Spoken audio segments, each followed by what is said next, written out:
আর আস্তে আস্তে ও মানে আমার প্রাইভেট পার্টস গুলো টাচ করা স্টার্ট করেছিল। প্রথম ওটাকে মজা হিসেবে নিচ্ছিলাম, যদিও এটা কখনোই মজা হিসেবে নেওয়া উচিত না। ওই যে আধ ঘন্টাটা আমার মধ্যে যে নির্যাতনটা বা অত্যাচার বা শোষণটা হয়েছিল সেটা এখনো আমাকে হন্ট করে। মানে একটা বন্ধু হয়েও যে এরকম কাজ করতে পারে সেটা মানে আমি সেই দিনই দেখলাম। ওর একটা বাড়িতে মানে সেক্স টয়ও আছে, ও সেইটা দিয়েও আমাকে এক্সপ্লয়েট করেছিল। এটা কোথাও না কোথাও লোকে বলবে, এখনো বলছে যে আমি ফুটেজের জন্য করছি, কন্টেন্টের জন্য করছি। আমার গায়ে মানে একদম কামড়ের দাগ, আমি তারপরে পুরো ব্ল্যাক আউট হয়ে পড়ি। আবার যখন দেখছি যে শুধু আমি ভিকটিম নই, এমনকি শিশু শিল্পীরাও ওর হাতে সেফ নয়, সুরক্ষিত নয়। আমি একা যখনই ছিলাম আমি কিন্তু ততক্ষণ মুখ খুলিনি। যখন আরো নাম চারিদিকে আসছে তখন আমি নিজের মুখটা খুলেছিলাম। বিফ ঘটনার পর শায়কের বিরুদ্ধে এবার যৌন হেনস্থার অভিযোগ তুলেছে স্যান্ডি শাহ। স্যান্ডি রয়েছে এই মুহূর্তে আমাদের সঙ্গে। আমাদের প্রথম বক্তব্য যে এই ঘটনা কি করে ঘটলো। আমরা প্রথমে তোমাকে দেখেছিলাম তো শায়কের বাড়িতে গিয়ে একটা ব্লগ শুট করছিলে তোমরা, একটু বলো যে এই ঘটনার সূত্র কি করে। দেখো, এইবার ঘটনাটা হচ্ছে আমি বেসিক্যালি শায়কের সাথে আমার খুবই ভালো ফ্রেন্ডশিপ ছিল, শুধুমাত্র এখন না, বহু যুগ আগে থেকেই, মানে বহু বছর ধরে আমরা খুব ভালো বন্ধু ছিলাম। তো এইবার যেদিন আমি ভিডিও একটা আমাদের একটা কোলাবোরেশনের কথা হয়েছিল, তো মানে ব্লগ করার, তো আমি আমার চ্যানেলে একটা করবো আর ওর পেজ দিয়ে ব্লগ করবো। তখন ওর নতুন নতুন ব্লগ করছিল আর কি, 2022 সালটা আমার এখনো মনে আছে। তো আমরা একটা ভাই বোনের কন্টেন্ট শুট করতে গেছিলাম, তো সেখানে সবাই ছিল, ওর টিম মেম্বাররা ছিল, আরো অনেক ইনফ্লুয়েন্সাররা ছিল। তো আমরা সবাই মিলে ওখানে শুট করি। এবার শুটটা কমপ্লিট হয়ে যাওয়ার পরে ও বললো যে চল একটু আমরা পার্টি ফার্টি করি। তো এবার ও তো খুব একটা ওরকম অ্যালকোহল ড্রিঙ্ক মনে হয় করে না, ও অন্য কিছু মানে অ্যাডিকশন খায়। তো ও সেটা করছিল, আমি একটু হালকা বিয়ার ফিয়ার হয়তো খাচ্ছিলাম। তো এইবার বিয়ার যখন সরি আমি একটু মানে অনেকদিন আগের তো, আর মানে আমি এখনো হন্ট করে ঘটনাটা। আমি এতদিন মুখ খুলিনি, সেটাও কেন করিনি সেটাও আমি মানে বলবো তোমাদের এখানে। তো দ্য থিং ইজ হচ্ছে এবার করি, এবার আস্তে আস্তে ও মানে আমার প্রাইভেট পার্টস গুলো টাচ করা স্টার্ট করেছিল। তো এবার পার্টির মধ্যে সবাই চলে গেছিল তখন, মানে প্যাক আপ হয়ে গেছিল, টিম মেম্বার বাকিরা সবাই চলে গেছিল।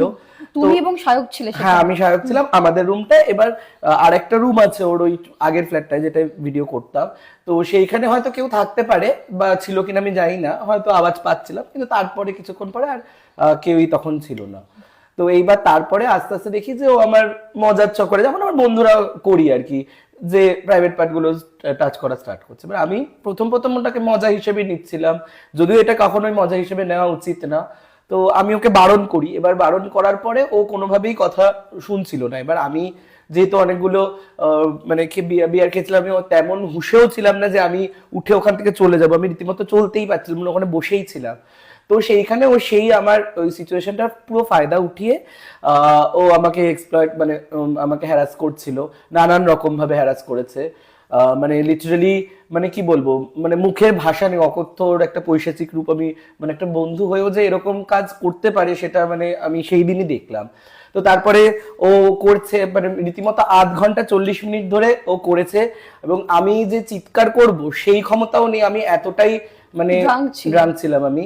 তো সেটা হয়তো আমারই দোষ, আমি হয়তো মানুষ ঠিক বুঝতে পারিনি যে কোথায় কি করতে হয়।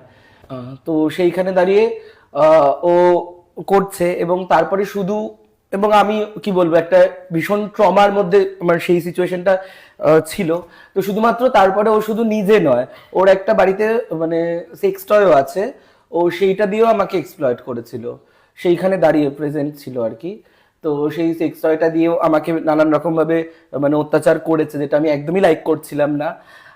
এবং তারপর রীতিমতো ওইখান থেকে কি বলবো, আমার গায়ে মানে একদম কামড়ের দাগ, আমি তারপরে পুরো ব্ল্যাক আউট হয়ে পড়ি। আমার একটা ফ্রেন্ড আছে সৌভিক, ওকে আমি বলেছিলাম যে আমি শুট করছি, ও সেখান থেকে আমাকে নিচে রিসিভ করে। এবার এতক্ষণ করার পরে এবার আমি রীতিমতো হুঁশে ছিল না। আমি সৌভিক আবরাকে রিসিভ করার কথা ছিল, ও নিচেও দাঁড়িয়ে ছিল অনেকক্ষণ, আমার একটা ফ্রেন্ড ছিল। তো তারপরে তারপরে আমার কিছু মনে নেই, রীতিমতো আমি ব্ল্যাক আউট হয়ে গেছে। ওই পর আমার বলেছিল যে টিটেনাস নিতে গিয়েছিল, এবং আমার যা যাবতীয় সেই সময় আমি সৌভিক একটু ডাকতে চাই, সৌভিক একটু আসবি, মানে ও তারপরে ও যেহেতু প্রেজেন্ট ছিল, কারণ সেই জন্য তুই একটু। এবং যিনি ওই মুহূর্ত থেকে উদ্ধার করেছেন তিনি রয়েছেন এই মুহূর্তে, সৌভিক রয়েছে। সৌভিক, কি হয়েছিল সেই মুহূর্তে একটু বলো। ওরা ভিডিও শুট করতে গেছিল আর আমি সাউথের সাইডে ছিলাম, আমি আর একটা আমার বান্ধবী ওইখানেই ছিলাম। ও বললো আমাদের ওই 4টের মধ্যে প্যাক আপ হয়ে যাবে। তখন ও বললো আমাদের তখন 3টে বাজে, তখন বললো আমার অলমোস্ট প্যাক আপ হয়ে গেছে। তখন ওরা পার্টি করবে কিনা জানতো না, ও বললো আমাদের অলমোস্ট প্যাক আপ হয়ে গেছে, তুই চলে আয়। এবার আমি রাত 3টে তখন? না না দিনের বিকেল। এটা দুপুর বেলার ঘটনা? সন্ধ্যাবেলা হয়েছিল। আচ্ছা, দুপুর 3টে। তখন বললো আমাদের অলমোস্ট প্যাক আপ হয়ে গেছে, তুই আর আধ ঘন্টা 40 মিনিটস পরে আয়। তখন আমি তাও আধ ঘন্টা 40 মিনিটস না, আমি ধরো গেছি ধরো ওই 4:15 4:30 নাগাদ গেছি। তো আমাদের 1 ঘন্টা, মানে আমরা সাউথের সাইডে ছিলাম, আমরা নর্মাল একটু শপিং টপিং গেছি। তখন বলে একসঙ্গে আমরা চলে যাবো এখান থেকে, তো আমরা সবাই মিলে শেয়ার করে ক্যাবে করে, তো ওরকম আমরা গেছি। তখন আমি মিনিমাম ধরো নিচে দাঁড়িয়ে আছি ওর লোকেশনে 40 মিনিট, 8-9 বার কলও করেছি। আমার একটা বান্ধবী ছিল, তো আমরা ওকে কল করেছি, কল তুলছে না। এবার ও যখন এসেছে, তো তখন একটা মানুষের হয় না যে মানুষের গায়ে যে একটা শার্ট পরেছিল, শার্টের কয়েকটা বোতাম ছেঁড়া। তখন আমি বললাম কি বোতাম ছেঁড়া? বোতাম ছেঁড়া মানে বোতাম নেই, মানে একটা নর্মাল শার্টের যে বোতাম টানাটানি করে যেটা হয় শার্ট, সেটা।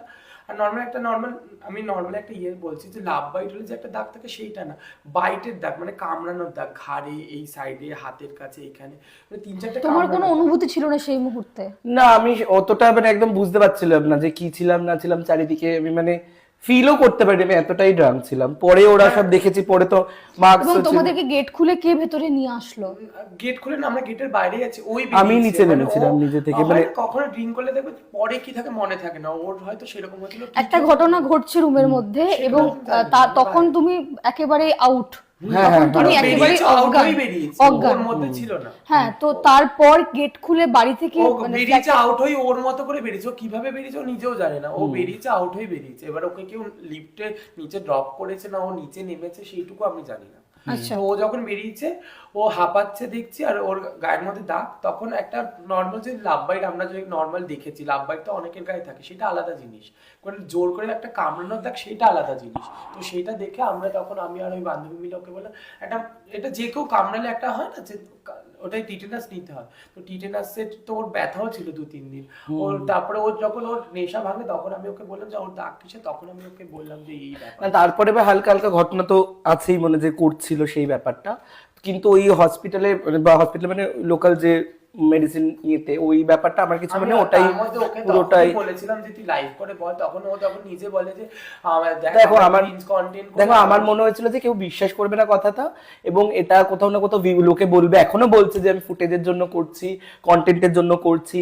যেরকম শাহরুখ কন্টেন্টের জন্য করেছে, সেটা তো প্রমাণ হলো ভিউজের জন্য। কিন্তু আমার মনে হয়নি যে ভিউজের জন্য আমি এইরকম সেন্সিটিভ ইস্যু যেটা আমি করবো, যেটা আমার মনে হয়েছে ভুল হয়েছে, আমার করা উচিত নেই। কিন্তু পরে ওর হুঁশ ফিরে আমাকে অনেকবার সরিও চেয়েছে, ক্ষমাও চেয়েছে যে আমার উচিত হয়নি। তো আমি 1 সপ্তাহ 10 দিন মতো ওর সাথে কথাও বলিনি। তো তারপরে অনেকভাবে ও মানে দেখা করে সরি করেছে। তো আস্তে আস্তে কথা বলতে বলতে আমার ঘটনাটা মানে ভুলে যাই বা ঠিক হতে চলছিল সম্পর্কটা। তারপরে আবার আমরা মানে ফ্রেন্ডের মতো হয়ে গেছিলাম। বাট যেটা আমার মনে হয়েছিল, আমি ভেবেছিলাম হয়তো শুধু আমার সাথে করেছে, তাই জন্য হয়তো আমি ক্ষমা করে দিয়েছিলাম। কিন্তু এখন যখন দেখছি যে শুধু আমি ভিকটিম নই, এমনকি শিল্পীরাও ওর হাতে সেফ নয়, সুরক্ষিত নয়, সেইখানেও ওরা মানে চারিদিকে ভিকটিম আছে, তখন মনে হলো যে না, এটা আমি হয়তো সহ্য করে নিয়েছিলাম। ও তো যদি এখন আমরা না বলি, ফিউচারে তো আরো কেউ ওর ভিকটিম হতে পারে না। সেই কামড়ের ব্যথা কতদিন ছিল? দেখো আমার তো সেই সময় মানে মনে নেই, বাট আমি টিটেনাস 1 সপ্তাহ ধরে মানে বাড়িতে ছিল। আমরা নরমাল এদিক ওদিক যাওয়ারও ছিল। তখন মানে টিটেনাসের ব্যথা তো জানোই কতদিন থাকে, তার সঙ্গে কামড়ের দাগটা ওকে মিরারমা লাগে, মানে মিরারমা না লেজারও আমাকে নিতে হয়েছিল, কারণ এখানটায় পুরো দাগ ছিল, এখন নেই। তো টিটেনাসের ব্যথাটা তো 3-4 দিন আমার ছিলই, মানে পুরো হাতটা যতদিন থাকে আর কি টিটেনাসের এমনি। হ্যাঁ, আর খুবই বাজে রকম ভাবে, মানে পৈশাচিক নরকীয় একটা মানে ভাবে ঘটনাটা ঘটিয়েছিল। সেই ট্রমা থেকে বেরোতে কতদিন লাগলো, বা তারপরে যখন তুমি ওর সঙ্গে কথা বললে, কেনই বা কথা বললে?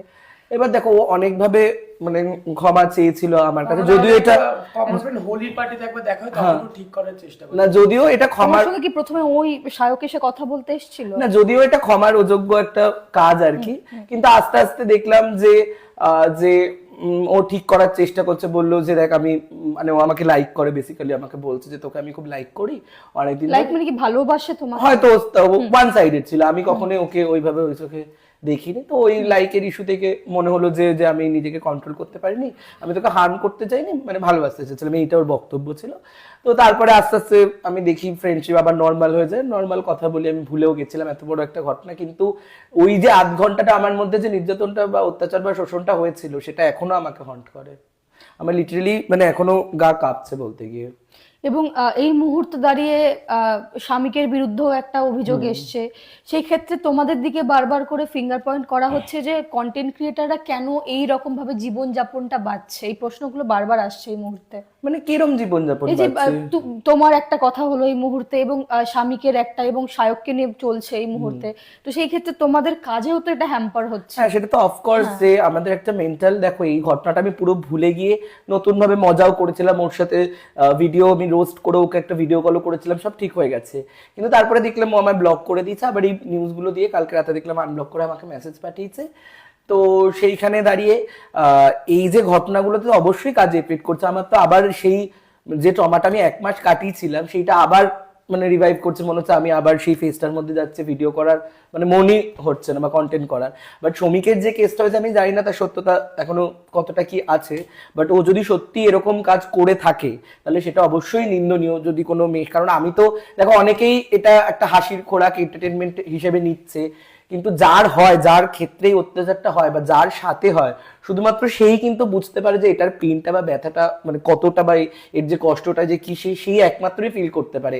বাকিরা কমেন্টে দেখে, ভিডিও দেখে হাসে, এন্টারটেইন হয়, সেটা না। আর অনেকে অনেক কথাই বলছে যে আমি নাকি ফুটেজ খাওয়ার জন্য বলছি। প্রথমত হচ্ছে আমার এই একটাই মানে কি বলবো মোটিভ এই বিষয়টা এখন ওপেন আপ করার, সেটা হচ্ছে ন্যায়ের জন্য, ন্যায় বিচারের জন্য। আমি আমার জন্য কথা বলতে চাই যে আজকে আমার সাথে ঘটনাটা হয়েছে, ফিউচারে যেন আর কারোর সাথে না হয়। আমি একা যখনই ছিলাম আমি কিন্তু ততক্ষণ মুখ খুলিনি, যখন আরো নাম চারিদিকে আসছে তখন আমি নিজের মুখটা খুলেছিলাম।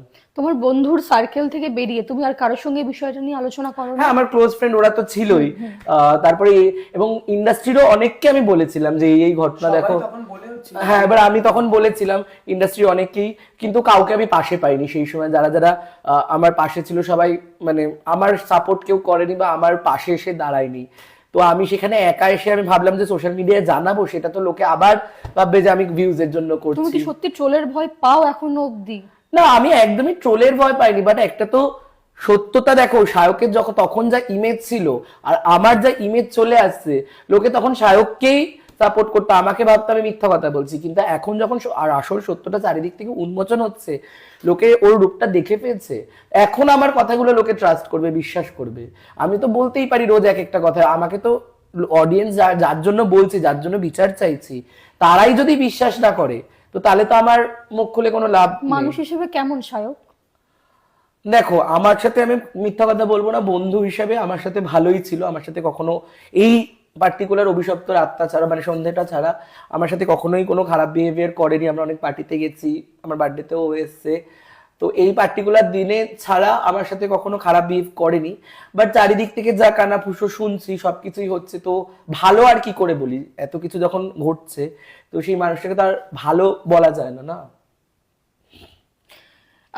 তোমার কাছে আসবো, যখন স্যান্ডিকে দেখলে এবং নিচে আসলো, হসপিটালে নিয়ে গেলে, তখন আমি একটু কারেক্ট করছি, হসপিটাল বা মেডিসিন সব যেগুলো হয় না, যেখানে টিটেনাস নেওয়া হয় ছোটখাটো মানে ইয়ে টাইপের মানে ছোট চেম্বারের মতো যে হয় না, হসপিটাল বড় কিছু নয়, ছোটখাটো চেম্বার যেখানে ডাক্তাররা টিটেনাস ইনজেকশন। জিজ্ঞেস করেছিল তো যে কিসের বাইটের টিটেনাস নিতে এসেছে? তখন তো ও তো ওর হুঁশে নেই, আমি ওকে বারবার বলছি বল বল বল, বলছে কামড়েছে কামড়েছে এরকম করছে, বলছে ওইখানে কামড়েছে কামড়েছে। এবার তাই তখন তাহলে কিসের ইনজেকশনই বা তুমি নিয়েছো? টিটেনাস নিয়ে নিতে হয় তো। মানে ডাক্তাররা জিজ্ঞেস করে না, নাকি? ডাক্তার তো একটা পশু পাখি আর মানে একটা কোনো পশু জন্তু যদি কারণ তো সেটা একটা মানুষের দাগে তো একটা গোল মানে বোঝা যাচ্ছে, তো সেটা বোঝা যাচ্ছে একটা মানুষের। তখন আমরা জানি ও যেরকম। আর আমি শুধুমাত্র টিটেনাস না, রেবিজেরও ইনজেকশন, মানুষকে আপনারা হয়তো জানেন কিনা জানি না, রেবিজেরও ইনজেকশন নিয়েছি আমি 5টা ইনজেকশন। সেটারও আমার কাছে প্রমাণ আছে, ওই যে ডাক্তারের ইয়েটি ওটা খুঁজলে আমি পেয়ে যাব। কারণ রেবিজেরও ইনজেকশন নিতে হয়, সেটা শুধুমাত্র যে কুকুর কামড়ালেই রেবিজ নিতে হয় এটা না। তো যারা ডাক্তারি লাইনে আছে তারা জানো, তো আমাকে মানে ওই ঘটনার পর 5টা রেবিজেরও ইনজেকশন নিতে হয়েছিল। আতঙ্ক হয় স্যান্ডি এখন? হ্যাঁ, দেখো আমি তো খুব মানে ভুলে গেছিলাম, তো এখন আবার কালকের আমি ওপেন আপ করার পরে তো সারা রাত ঘুমাতে পারিনি আমি, এখন অবধি মানে সেই রাতটার কথা মনে পড়ছে। এবং এখন আবার সেটা ফিরে আসছে, আশা করি আগের বারও যেরকম ভাবে আমি মানে মূল স্রোতে ফিরে এসেছি এবারও পারবো। আর আমার লয়ারের সাথে কথা বলেছি যে এবার কি আমার একটা আইনি পদক্ষেপ নেওয়া উচিত কিনা, সেইটা আমি আমার লয়ারের সাথে কথা বলে তারপরে সিদ্ধান্তটা নেব। কিন্তু তুমি কি চাও সেটা একটা আইনি পদ্ধতিতে সমাধানে আসুক? দেখো এবার আমি আমার কথাটা বলেছি, যেটা এবার তার উপরে যদি মনে হয় যে আরো যদি চারিদিক থেকে শুনতে পারি যে সব দিক থেকে হচ্ছে, তাহলে আমি বুঝবো হয়তো ভুল একবার হতে পারে, সেই একটা ভুলের হয়তো ক্ষমা, কিন্তু চারিদিক থেকে যখন শুনছি তাহলে সেটা ভুল নয়, তখন সেটা পাপ বলে মনে হয়। তো তখন আমার তো অবশ্যই আমি আমার লয়ারের সাথে কথা বললে ও নিশ্চয়ই ওর তরফ থেকে কিছু আইনি পদক্ষেপ যদি নেয়, তো আমাদের মানে আমিও তো নেবো আইনি পদক্ষেপ, কারণ কেউ তো আর জানি না ওর কি রিয়াকশন, কি স্বীকার করবে না করবে সেটা তো আমি জানি না, ওর কি বক্তব্য। বাট আমি আমারটা বললাম, যদি মনে হয় অবশ্যই আমি আইনি পদক্ষেপ নেবো, এবং আমার প্রশাসনের উপর পুরো ভরসা আছে যে ন্যায় বিচার দিতে সাহায্য করবে। কালকে যখন তোমাকে ফোন করেছে বা টেক্সট করেছিল, তো তুমি কি কোনো কল ব্যাক বা দ্বিতীয়বার কথা বলার না, চেষ্টা আমাকে করেছো? কালকে আনব্লক করে মেসেজ করেছিল, মানে কলও করেছিল, আমি কোনো রকম উত্তর দিইনি, কারণ আমার মনে হচ্ছে যদি উত্তর দিয়ে আমি আবার দুর্বল হয়ে যেতে পারি, আগের বার যেরকম হয়ে গেছিলাম ওর ফোনটা ধরেও এতবার করে, তো আমি সেই দুর্বল হয়ে গিয়ে আমি আর আমার মানে সত্যতাটা দর্শকের জনগণের উপর মানে বলবো সেইটা পসিবল হবে না। তো সেই জন্য আমি আর কোনো রকম ফোনও ধরিনি, যাতে আমি নিজেকে মনকে আমি শক্ত করে রেখেছি। স্যান্ডি কি বরাবরই খুবই ইমোশনাল? হ্যাঁ খুবই, মানে আমাদের বন্ধুদের গ্রুপে যখন থাকে খুব মানে ন্যাচারালি থাকে, মানে ওকে যে যা বোঝায় সেটাই বোঝে, এবং সেইটাই কোথাও না কোথাও মানে ইয়ে হয়ে যায় আমার।